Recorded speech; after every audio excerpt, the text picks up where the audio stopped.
Anxiety disorders are now the most common mental health condition in the world, affecting around 300 million people. That number did not happen by accident. Anxiety disorders are often talked about as though they're just an intensified version of ordinary worry, but the mechanism underneath them is categorically different. Anxiety disorders involve a threat detection system that fires even when no real danger is present, generating a full physiological and psychological stress response. Racing heart, tense muscles, spiraling thoughts, a body flooded with cortisol and adrenaline, in situations that pose no actual threat to safety at all. Ordinary worry is proportional. It rises when there's a real problem to solve and fades once the problem resolves or the situation passes. Clinical anxiety doesn't follow that logic. It can activate lying safely in bed at 3 a.m, with nothing wrong, sitting in a comfortable home with every basic need met, staring at a blank ceiling while the nervous system runs a full alarm sequence anyway. This is what makes anxiety disorders so exhausting and so hard to reason your way out of. The fear feels completely real while it's happening, because physiologically it is real. The body's alarm system genuinely believes there's danger and mobilizes accordingly. Telling someone in this state that there's nothing to worry about misses the point entirely. The threat detection system isn't waiting for accurate information. It's misfiring, treating a safe and ordinary moment as an emergency requiring the same physical response as an actual one.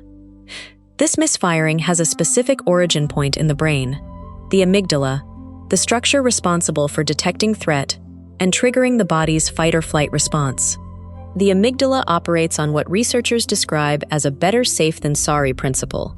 It evolved to err aggressively on the side of caution, because for most of human history, a false alarm cost very little, while a missed real threat could be fatal.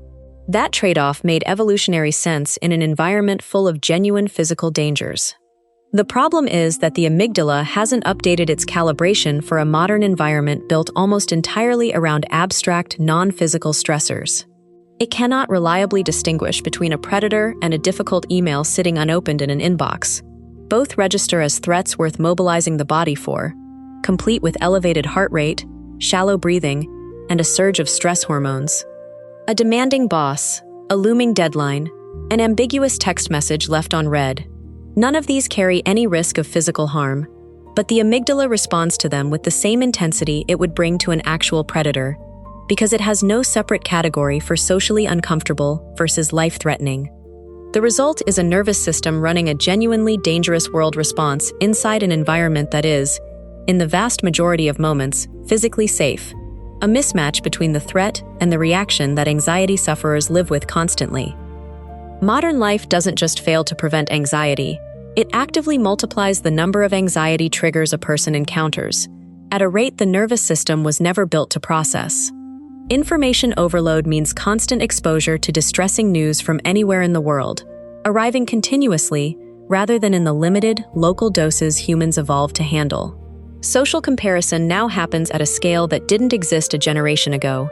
Instead of comparing your life to a few dozen people in your immediate community, algorithm-driven feeds present a curated highlight reel of thousands of people's best moments, all day, every day. Economic uncertainty has become a near-constant background hum for much of the population, with job security, housing costs, and financial stability all feeling less predictable than they once did. The community structures that used to buffer stress, stable neighborhoods, extended family nearby, religious or civic groups, repeated face-to-face contact with the same people over years, have thinned out considerably, leaving many people to process stress largely alone. And the natural recovery periods that used to exist between stressors, unstructured time, boredom, genuine downtime without a screen, have been steadily eliminated by devices engineered to fill every open moment. None of these forces alone would overwhelm the nervous system. Stacked together and sustained continuously, they add up to a chronic load the threat detection system was never designed to carry. Clinical anxiety has a recognizable set of behavioral and physical signatures that show up well before someone ever receives a formal diagnosis. There's anticipatory fear, dread that attaches itself not to something happening now, but to something that might happen hours, days, or weeks from now, so the threat never actually arrives and never actually resolves, leaving the nervous system in a near-permanent state of bracing.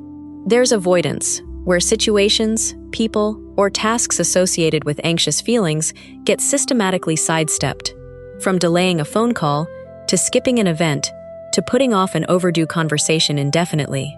There are physical symptoms that often get mistaken for something else entirely.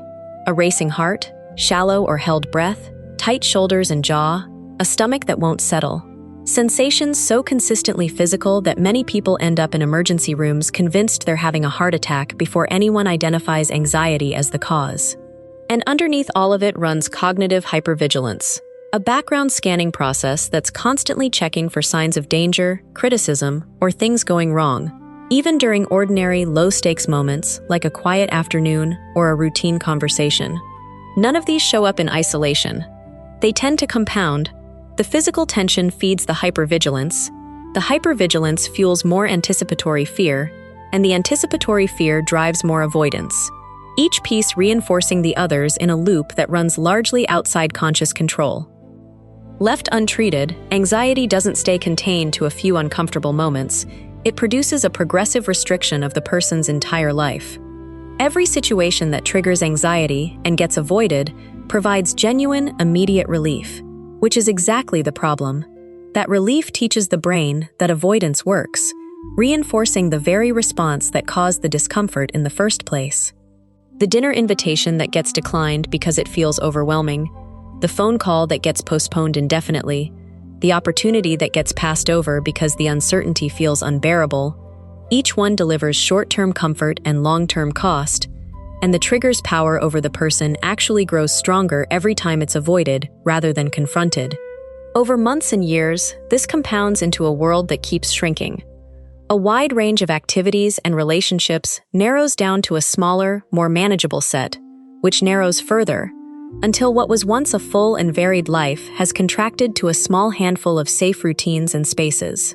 The person rarely notices the shrinkage happening in real time because each individual decision to avoid something feels reasonable and manageable in the moment.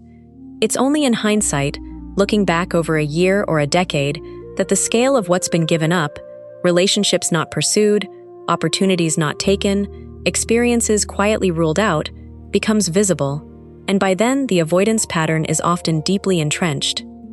The most well-supported treatment for anxiety runs directly against instinct.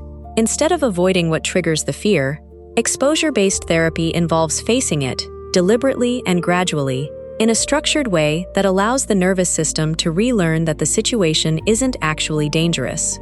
This works because avoidance is what keeps the fear alive. Every time a feared situation is avoided, the brain never gets the chance to gather evidence that nothing catastrophic happens, so the threat rating stays exactly where it was, or climbs higher. Gradual exposure interrupts that cycle by allowing repeated, tolerable contact with the feared trigger, giving the nervous system real evidence over time that the danger it anticipated didn't materialize, which slowly recalibrates the threat detection system itself, rather than just managing symptoms around the edges. This works best paired with practices that regulate the nervous system directly. Slow, extended exhalation activates the parasympathetic system and signals safety to the body faster than thinking calm thoughts ever could. Brief cold exposure, like a cold shower, has been shown to shift the body out of a sympathetic stress state, and regular movement metabolizes the stress hormones that anxiety produces, preventing them from accumulating. None of these approaches offer instant results, but combined and sustained over weeks and months, they progressively retrain a threat detection system that was never broken, just badly miscalibrated for the world it's actually operating in. Anxiety is not a personal failure. It is partly a survival system that evolved for a different world, running in overdrive in this one. Once you see the pattern up close, it stops feeling like a mystery and starts feeling like something you can work with.